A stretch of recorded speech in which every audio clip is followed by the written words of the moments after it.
Hi there, this is Jonathan Ginsberg. I'd like to talk to you about bankruptcy and student loans. Now, I'm not talking about discharging student loans. That's a whole different issue.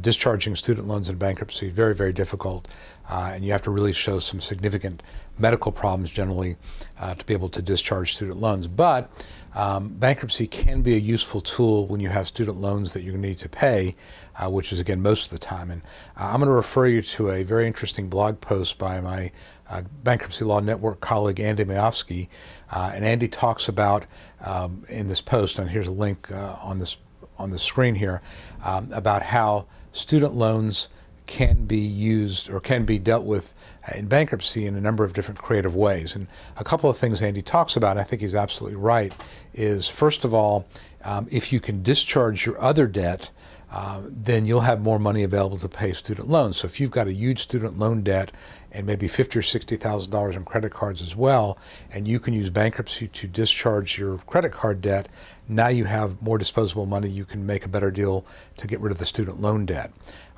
In fact, I had a case like this, just like this, where I had a client of mine who had, it was actually a husband and wife, they had probably $300,000 in student loan debt. They also had $150,000 in credit card debt. I put them in Chapter 7. The trustee was a little concerned about the fact that we were using so much of their disposable income to pay the student loans, but I made the argument that these student loans are not dischargeable. We have no other choice. They can't afford a Chapter 13. He basically agreed, and so we were able to discharge $150,000 in credit card debt, and now they have enough money where they can at least make a dent towards the student loan debt. So if you have a lot of student loan debt, Chapter 7 may be an option, even if you're above median, by the way, even if you have more money than the median income tables show, because student loan payments can be, in many cases, written off as necessary expenses on the means test and therefore qualify you for Chapter 7. So bottom line is that Chapter 7 can get rid of the other debt that will allow you the money to make the student loans payable. And as many people have noted, student loan debt is sort of like the tax debt of the current generation, in that it never goes away. The bankruptcy code and the student loan laws basically give a lot of rights to student loan creditors, and you're never going to get rid of it. You got to pay it, so the sooner you can get it paid off, the better. They're not going to make any deals, so rather than being in economic slavery the rest of your life, go ahead and figure out a way to get the money to pay these student loan debts. Now, Chapter 13 is a little bit different story, because Chapter 13, of course, is a payment plan.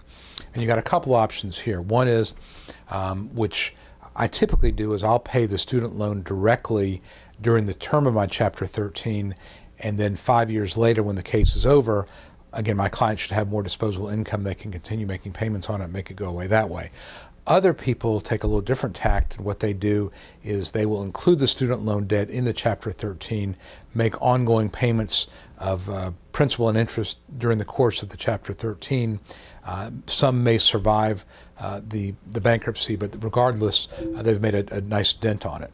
So that's another possibility for dealing with student loans in Chapter 13. Now, the one thing you have to be really careful about is in Chapter 13, if you pay your student loan debt as part of the Chapter 13, the interest will continue to accrue, and it will come due afterwards. So I've had people with some really nasty surprises. They pay their principal in the Chapter 13, don't really address the interest. After the Chapter 13 is over, lo and behold, there is a big interest payment due. So depending on where you live, and depending on the type of plan you put together, student loans can leave you with a nasty surprise.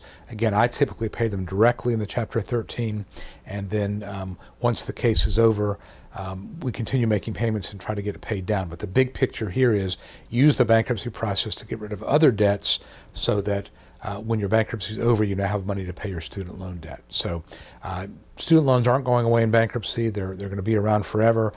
So the key is to figure out a way to use your bankruptcy to get some disposable money long-term to get these things paid down and make them go away, and not have to deal with them when you're 40 and 50 years old. Hope this has been helpful. Again, Jonathan Ginsberg here. Until next time.